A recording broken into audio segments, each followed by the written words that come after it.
it's all happened here. Now we're seeing the boys for the 100-meter dash. Shericka Jackson of the British Virgin Islands and Antonio Powell of Jamaica already out. Ethan Sam of Grenada. And now we're going to see Elaine Thompson-Herah of the Guadeloupe making his way out. Lane number 5 from St. Vincent and the Grenadines. Jamar Saunders coming in with 10.53 into this final. What's up, track fans? Welcome and welcome back to the channel. If you have not subscribed, please consider to subscribe today. Have you ever wondered why Jamaica, a nation of less than 3 million people, keeps producing some of the fastest athletes in history, while the world watches Olympic finals and world championships? The real story begins years earlier on the Caribbean stage. Before they become global superstars, Jamaica's future sprint kings and queens must first survive one of the toughest junior competitions in the world, the CARIFTA. This is not just a youth championships. It is the birthplace of champions, where speed is discovered, pressure is embraced, and legends begin their journey. Today, we are revealing why CARIFTA is the secret behind Jamaica's incredible sprint dynasty. So let's watch these videos, then I'll be back with more comments. Jamaica have really come to the fore. Well, it's the CARIFTA Games. It's not Jamaica's games. Final of the under-20 boys 100 meters coming up, and what a final this is. This is as open a 100 under-20 final as I've seen in a while. Yes, we've had some high-quality finals in the last few years, but I can't even begin to hazard a guess as to who will win this one. On the inside, Shericka Jackson of the British Virgin Islands, 10.65 in qualifying. Antonio Powell of Jamaica, 10.59 in qualifying. Ethan Sam won his semi-final at 10.70. Looked very, very cool, the double sprint medalist at the under-17 level 2 years ago. This man, I thought, looked the best of them all. Elaine Thompson-Herah of Guadeloupe, 10.43 in qualifying. Jamar Saunders of St. Vincent and the Grenadines won his semi-final, as did Jamal Stevenson of Jamaica. Stevenson looked very, very easy. Dylan Woodruff qualified as a non-automatic entry into this championship race, but I wouldn't bet against him getting a medal or even winning it. Aiden Kelly of the Bahamas closes out the field in lane number 8. Just a moment of prayer for Dylan Woodruff as he readies himself to compete here. He's won a couple of titles in the 100 meters over the last couple of seasons and has really given himself a huge name in Trinidad and Tobago. Many see him as one of the greats of the future. It's all about having the ability to hold your nerve. I think this race has that look about it. Last year I expected it to be competitive with a number of standouts, 3 or 4 of them maybe, and Devontae Howell, the Caymanian, absolutely blew the field away, and I thought should have gotten Johan Blake's record had he not eased up with about 10 meters to go. So was the comfort level. Ran 10.15 to defend his title. This year we'll have a new champion, but it's so difficult to even begin to figure out who that champion will be. And I'm just realizing, by the way, that Jamar Saunders of St. Vincent and the Grenadines is not there. So we are down to 7.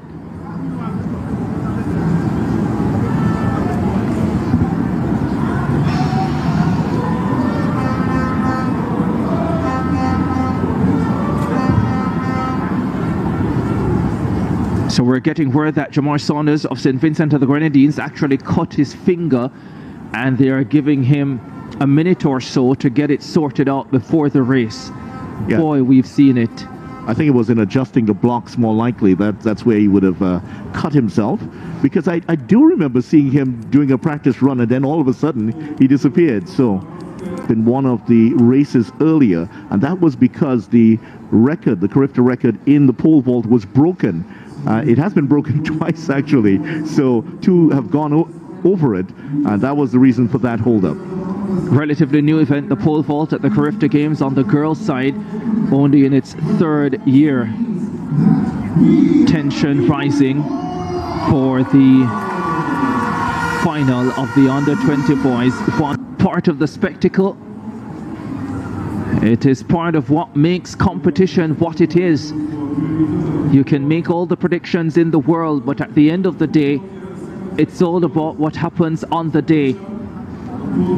I know you've done a lot of cricket, and cricket is usually called the game of glorious uncertainties. I tell you what, today has taken that title over. It certainly has. There is Samuels Saunders now, apologies, making his way to the start area. Produced a silencing act at the end of it.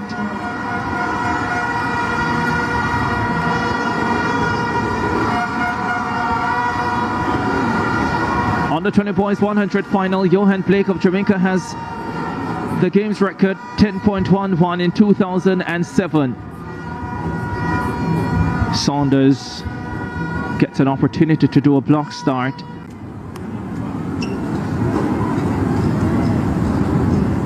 This is it. The under 20 boys 100 final. Jackson, Powell, Sam, Bizasine, Saunders, Stevenson, Woodruff and Kelly.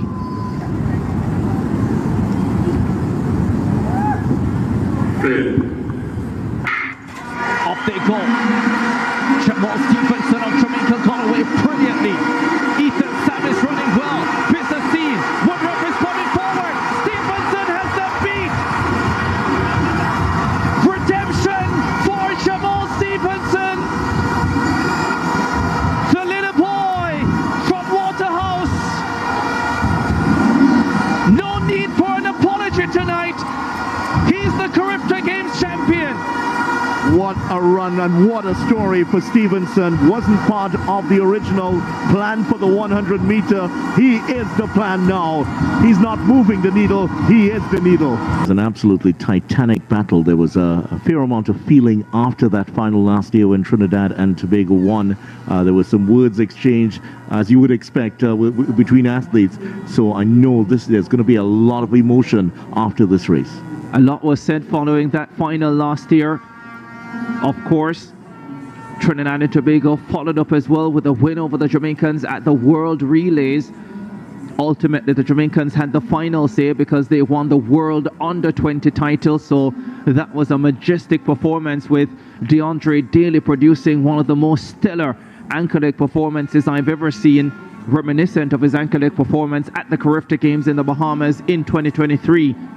No DeAndre Daly on this Jamaica team, but they are still full of quality and speed, including the 100 champion Jamal Stephens, who will be on lead-off. Final of the under-20 boys 4x100.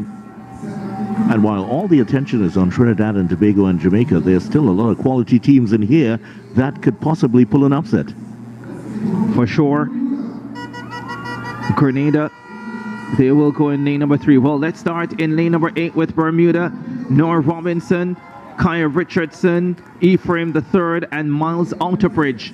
Barbados in 7 with Mackay King, Jaden Green, Kevian Newton, and Tian Haynes. The 100 champion Jamal Stephens will lead them off. Shaquane Gordon, last year's sprint hurdles champion. Antonio Powell, who is in the 200 final, and Antonio Powell, and Tyrese Foreman on anchor. Then Trinidad and Tobago with Trevon Stewart, Kadeem Chinapu, Akeem Chinapu, and the 100 silver medalist Dylan Woodruff. Antigua and Barbuda with Kevin Campbell, Conroy Wilson, Judah Ash, and Daniel Skeppel, who is in the 200 missed out on the 200 finals. Keppel. Lane number 3, Grenada, Ian George, Emilio Blanco, Ethan Sam, their 100 bronze medalist on 3rd, with Mark Stanislaus taking them home. St. Lucia will go in lane number 2 with Ryan Simeon, Josiah Dupree, Jaquan Alexander, and Laverne Baptiste. They look ready for the battle. And closing out the field, the British Virgin Islands in lane number 1 with Maria Carter, Jaden Jackson, Shamal Donovan, and Latrell Williams. BVI in lane number 1. Final race of a long day of track and field at the Hazley Crawford Stadium in Port of Spain, Trinidad and Tobago. Tell you what, now that we've gotten to this race and the excitement is at its peak, I really don't feel the long day anymore. I must admit, that is true. CARIFTA Games 2025. Hush around the stadium. Off they go. Jamaica up quickly with Jamal Stephenson, the 100 champion, as expected. Flying by Mackay, King of Barbados. Down the back straight away they go. It's Jamaica and Trinidad and Tobago. Kadeem Chinapo trying to stay close to Shaquane Gordon. Antonio Powell has the baton for Jamaica. And Akeem Chinapo is trying to stay close for Trinidad and Tobago. Barbados running brilliantly. Ethan Sam bringing Grenada back into a middle position. But it's Jamaica with Tyrese Foreman. Woodruff is coming forward. Woodruff finishing like a train, but Foreman holds on. 39:28 is the flash time. The record survives, but the Jamaicans have the gold medal. They have waited 1 year and they have delivered emphatically. 3 gold medals in the relays for Jamaica. A great race, and certainly it was a wonderful finish, and Jamaica reigning supreme here in 2025. Trinidad and Tobago have lost the title, but they put in another good performance to finish with the silver medal. 39.75 for Trinidad and Tobago, and Dylan Woodruff had every single Jamaican scared on that anchor leg because he was absolutely flying, and there were moments where it seemed as if he may unbelievably overhaul the lead. Barbados have gotten the bronze medal. Terrific performance, and for the first time today there is a smile on the face of Tion Haynes. What a performance from the Barbadians. They ran brilliantly. Trinidad and Tobago gave it all they had, but the quality on that Jamaican team, just too much in the final analysis. And it all started with that wonderful first leg by the 100-meter champion. He really set Jamaica on their way, and Trinidad and Tobago was not able to eat into that lead after. Ladies and gentlemen, welcome back to the channel. So every time the world asks, how does Jamaica keep producing the fastest sprinter on earth? The answer is not found at the Olympics. It is neither found at the World Championship. The answer is found at the CARIFTA. That is where everything begins. This is where legends are born. While many countries are still searching for their next superstar, Jamaica is already testing theirs against the best teenagers in the Caribbean. CARIFTA is not just another junior meet. It is a proving ground. It is where raw talent is transformed into fearless competitors long before they become household names. Since its founding in the 1972, the Games have become the Caribbean's premier junior athletics championship, and Jamaica has dominated its medal table for decades. Think about the names that have electrified world athletics, such as Usain Bolt, Johan Blake, Shelly-Ann Fraser-Pryce, Shericka Jackson, Elaine Thompson-Herah, Brianna Williams, Alana Reid, and now a generation that is emerging. Long before these athletes stood on Olympic podiums, they first learned how to handle pressure at the CARIFTA. They learned how to win when thousands were watching. They learned how to wear the black, green, and gold with pride. CARIFTA teaches Jamaican athletes that every race matters, every start counts, and every finish line is an opportunity to prove that they belong among the best. Then come boys and girls champions. The intensity rises. The competition gets even tougher. Only the strongest survive.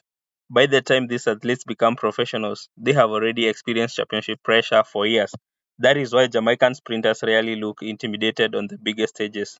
They have been competing in high pressure environments since they were teenagers.